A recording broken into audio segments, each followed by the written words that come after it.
नमस्कार दोस्तों, आज बाराबंकी की ज़मीन पर वो मंजर देखने को मिला जिसने पूरे प्रदेश की नींद उड़ा दी है। एक तरफ चंद्रशेखर आज़ाद रावण ने कहा था नगीना संसद का अंदाज दिखाएंगे, तो दूसरी तरफ करणी सेना ने ऐलान किया था बाराबंकी की धरती पर पैर नहीं रखने देंगे। नमस्कार, प्रणाम। मैं अभिनव सिंह, प्रदेश महामंत्री करणी सेना।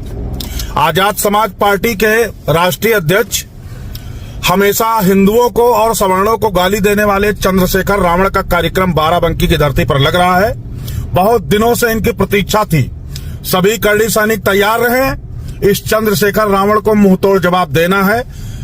ये जैसे ही बाराबंकी में कार्यक्रम लगे आएगा अपने पैरों पर, लेकिन जाएगा अपने पैरों पर नहीं। इस चीज का वादा करता हूं मैं आप सबसे। आप सभी आगामी 15 तारीख को जल्द ही बताऊंगा आपको समय कितने बजे इकट्ठा होना। जहां भी इकट्ठा होना सभी भाई उपस्थित हो।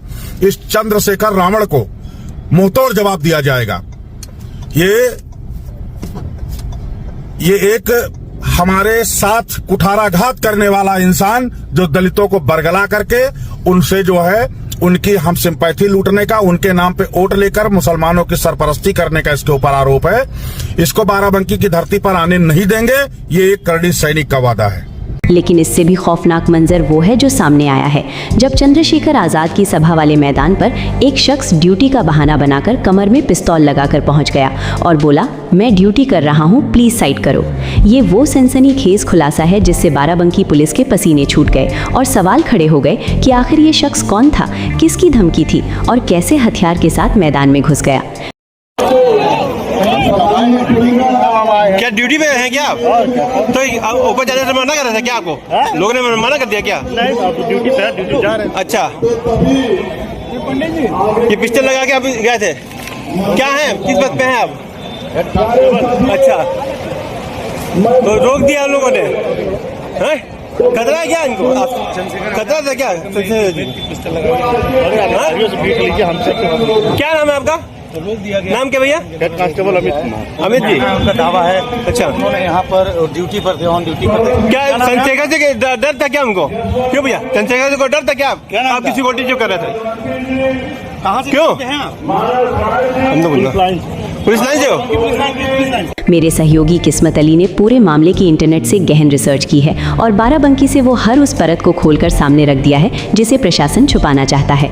दोस्तों, 15 मार्च 2026 की ये तारीख इतिहास के पन्नों में दर्ज हो गई, जब एक तरफ हजारों की भीड़ चंद्रशेखर आज़ाद के स्वागत को बेकरार थी और दूसरी तरफ कमर में पिस्तौल दबाए एक शख्स ठिकाने लगाने की फिराक में था।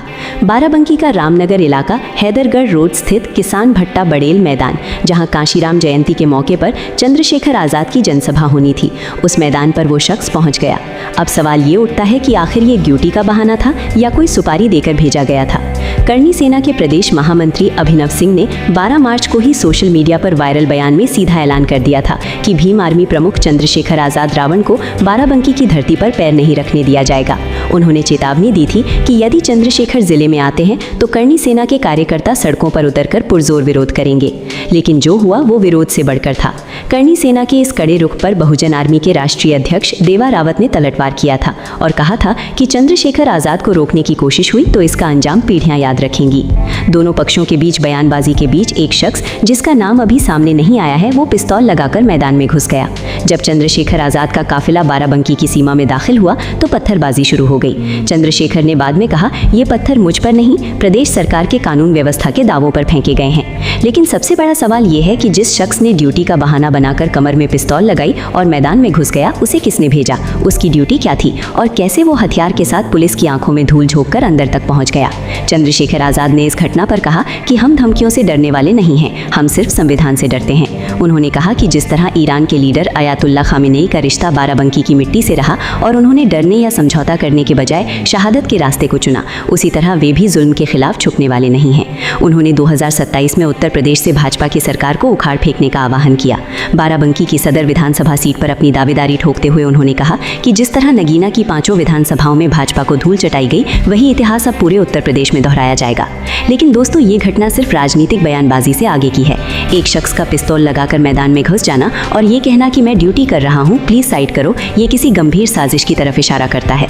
प्रशासन चुप है, पुलिस चुप है, लेकिन सवाल आपकी जुबान पर है, क्या ये सिर्फ एक पागल शख्स था या किसी बड़ी साजिश का हिस्सा?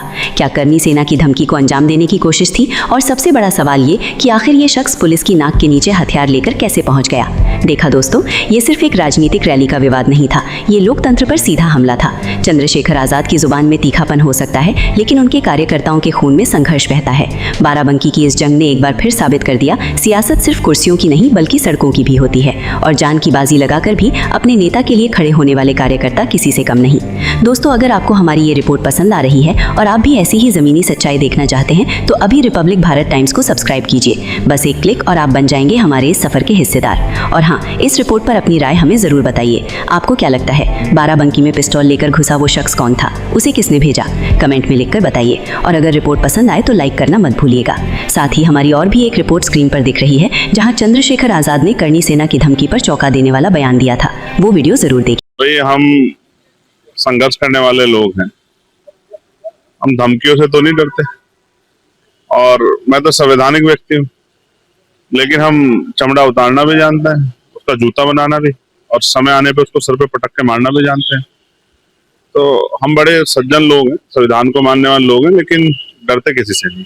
डरते तो भारतीय संविधान के जो संवैधानिक मूल्य उनके खिलाफ नहीं जाएंगे। ये जो आंदोलन है, ये इसको आखिरी खून के आखिरी कतरे तक सींचना है। अगर आप हमसे जुड़े रहना चाहते हैं तो हमारा फेसबुक पेज फॉलो कीजिए, रिपब्लिक भारत टाइम्स। वहां हम रोजाना ऐसी ही धमाकेदार खबरें आपके लिए लाते हैं। तो देर किस बात की, सब्सक्राइब, लाइक, फॉलो और शेयर, ये 4 काम आज आप कीजिए और हम लाते रहेंगे आपके लिए सच की हर परत। तब तक के लिए जय हिंद, वंदे मातरम। कि रोज सरेआम गुंडागर्दी घुसने नहीं देंगे, पैर तोड़ देंगे। मैं चमड़े की चप्पल पहन के आया,